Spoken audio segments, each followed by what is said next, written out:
कभी कभी किसी व्यक्ति को इसलिए नहीं महत्व दिया जाता कि लोग और उसके परिवार वाले उससे प्रेम करते हैं, बल्कि इसलिए कि उसकी उपस्थिति परिवार के दूसरे सदस्यों के लिए सफलता, प्रतिष्ठा और अवसरों को लेकर आती है।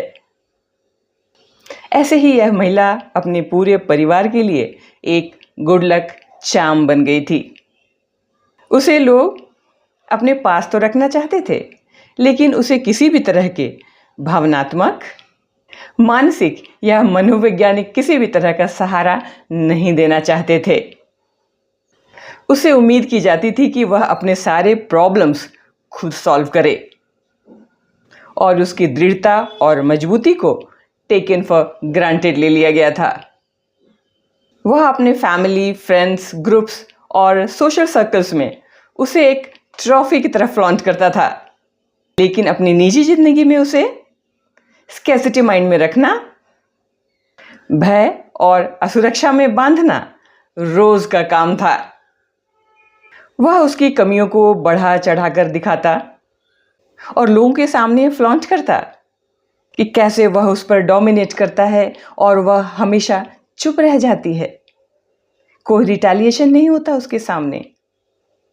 वह कंट्रोल को मैस्कुलिनिटी से कंफ्यूज करता था हमेशा के लिए। अगर हम साइकोलॉजिकली देखें तो ऐसे लोग अक्सर ऐसा व्यवहार प्रेम नहीं बल्कि कंट्रोल के लिए करते हैं, जिनमें अपनी प्रभुत्व को जमाने की इच्छा, मान्यता प्राप्त करने की लालसा और पावर के डोमिनेंस को बनाए रखने की इच्छा से प्रेरित होता है। वास्तविक शक्ति किसी को भय, निर्भरता या चुप्पी में बनाए रखने में नहीं है, बल्कि उसे सम्मान, सुरक्षा और समान अवसर प्रदान करने में है और साथ ही उसे आगे बढ़ने में सक्षम बनाने में है। और सच्ची मर्दानगी और वास्तविक नेतृत्व किसी को छोटा बनाकर नहीं, बल्कि उसके साथ समानता और गरिमा के साथ खड़े होकर उसे भी फलने फूलने का अवसर देने में है। इस पर आपकी क्या राय है, कमेंट में ज़रूर बताइए। नमस्ते।